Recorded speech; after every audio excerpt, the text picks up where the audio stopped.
कर्म का फल कैसे भोगते हैं। बहुत ही ज्ञानवर्धक कहानी। कर्म का फल कैसे भोगते हैं। एक गांव में एक किसान रहता था। उसके परिवार में उसकी पत्नी और एक लड़का था। लेकिन कुछ सालों के बाद उसकी पत्नी की मृत्यु हो जाती है। उस किसान के लड़के की उम्र सिर्फ 10 साल की ही थी। इसलिए रिश्तेदारों के कहने पर बच्चे की देखरेख करने के लिए किसान ने दूसरी शादी कर ली। और फिर कुछ सालों के बाद किसान को दूसरी पत्नी से भी एक पुत्र का जन्म हुआ। परंतु ईश्वर की कुछ ऐसी मर्जी हुई कि कुछ सालों बाद किसान की दूसरी पत्नी की भी मृत्यु हो गई। चूंकि अब किसान का बड़ा बेटा, जो पहली पत्नी से प्राप्त हुआ था, अब शादी के योग्य हो गया था। इसलिए किसान ने अपने बड़े बेटे की शादी कर दी। लेकिन कुछ सालों के बाद किसान की भी मृत्यु हो जाती है। अब किसान के मृत्यु के बाद दोनों पत्नियों के दोनों बेटे एक ही साथ रहते थे। परंतु कुछ समय बाद किसान के छोटे लड़के की तबीयत खराब रहने लगी। बड़े भाई ने कुछ आसपास के वैद्यों से इलाज करवाया, पर कोई राहत न मिली। छोटे भाई की तबीयत पर कोई सुधार न आया। छोटे भाई की तबीयत दिन पर दिन बिगड़ती ही जा रही थी और उसके इलाज में खर्च भी बहुत ज्यादा हो रहा था। और फिर एक दिन बड़े भाई ने अपनी पत्नी से सलाह की और कहा कि यदि ये छोटा भाई मर जाए तो हमें इसके इलाज के लिए पैसे खर्च नहीं करने पड़ेंगे और जायदाद में आधा हिस्सा भी नहीं देना पड़ेगा। तभी उसकी पत्नी ने कहा कि क्यों न किसी वैद्य से बात करके इसे जहर दिलवा दिया जाए। किसी को पता भी नहीं चलेगा, रिश्तेदारी में भी कोई शक नहीं करेगा कि बीमार था, बीमारी से मृत्यु हो गई। फिर दोनों पति पत्नी ने सलाह करके वैसा ही किया। एक वैद्य से बात की कि आप अपनी फीस बताओ, ऐसा करना है। मेरे छोटे भाई को दवाई के बहाने से जहर देना है और उसे मारना है। वैद्य ने बात मान ली और लड़के को जहर दे दिया और लड़के की मृत्यु हो गई। उसके बाद उसके बड़े भाई और भाभी ने खूब खुशियां मनाई कि चलो बहुत अच्छा हुआ, रास्ते का कांटा निकल गया और अब तो सारी की सारी संपत्ति अपनी हो गई है। उसका अंतिम संस्कार भी कर दिया गया। कुछ महीनों पश्चात उस किसान के बड़े लड़के की पत्नी को भी एक लड़का पैदा हुआ।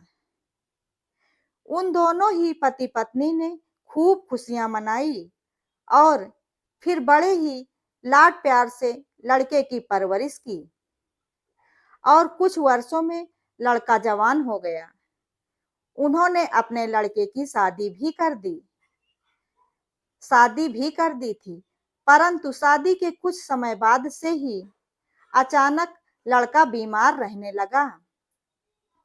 माँ बाप ने अपने बेटे का बहुत इलाज करवाया।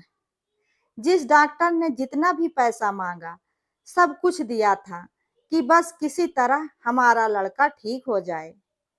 उन्होंने अपने लड़के के इलाज के लिए अपनी आधी संपत्ति तक बेच दी थी। पर लड़का बीमारी के कारण एकदम मरने की कगार पर आ गया था। शरीर इतना ज्यादा कमजोर हो गया था कि उसमें चलने की तो बात छोड़ो, बैठने तक की ताकत नहीं थी। एक दिन किसान अपने बीमार लड़के को चारपाई पर लिटा रखा था और उसका पिता साथ में बैठा अपने पुत्र की ये दयनीय हालत देखकर बहुत ही दुखी मन से उसकी ओर देख रहा था। तभी लड़का अपने पिता से बोला कि भाई अपना सब हिसाब हो गया है, बस अब कफन और लकड़ी का हिसाब बाकी है, उसकी भी तैयारी कर लो। अपने लड़के के मुंह से यह बात सुनकर उसके पिता ने सोचा कि अब हमारे लड़के का दिमाग भी काम नहीं कर रहा है और बोला, ये क्या बोल रहा है बेटा? मैं तेरा बाप हूँ, भाई नहीं। तब लड़का बोला कि मैं बिल्कुल ठीक बोल रहा हूँ भैया, मैं आपका वही भाई हूँ जिसे आपने और भाभी ने मिलकर जहर खिलवाकर मरवाया था। जिस संपत्ति के लिए आपने मुझे मरवाया था, अब वह मेरे इलाज करवाने में आधी बिक चुकी है और अब जो आधी बची है वो आपकी है। हमारा हिसाब बराबर हो गया है। अब जो संपत्ति बची है वो आपकी है। यह सब सुनकर उस लड़के का पिता फूट फूट कर रोते हुए बोला कि मेरा तो कुल ही नाश हो गया है, क्योंकि मैंने जो किया था वही मेरे आगे आ गया। परंतु इस सब में तेरी पत्नी का क्या दोष है जो इस जो इस बेचारी को जिंदा जलाया जाएगा? क्योंकि उस समय सती प्रथा चल रही थी, जिसमें पति के मरने के बाद पत्नी को पति की चिता के साथ जिंदा जलाया जाता था।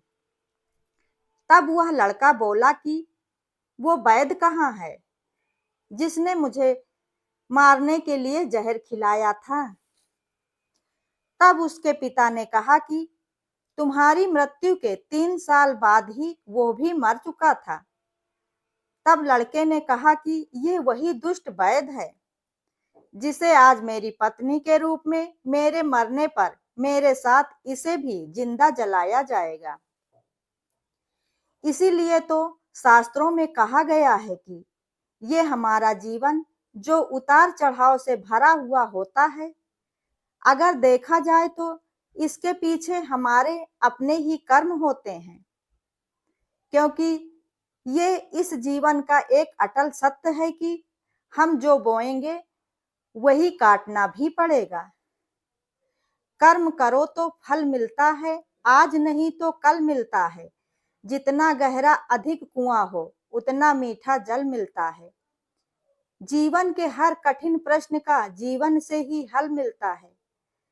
दोस्तों, अगर आप लोगों को ये कहानी पसंद आई हो तो वीडियो को लाइक, शेयर, कमेंट जरूर करें और ऐसी ही ज्ञानवर्धक और धार्मिक जानकारियों एवं कथा कहानियों के लिए चैनल को सब्सक्राइब करें। वीडियो अंत तक देखने के लिए धन्यवाद।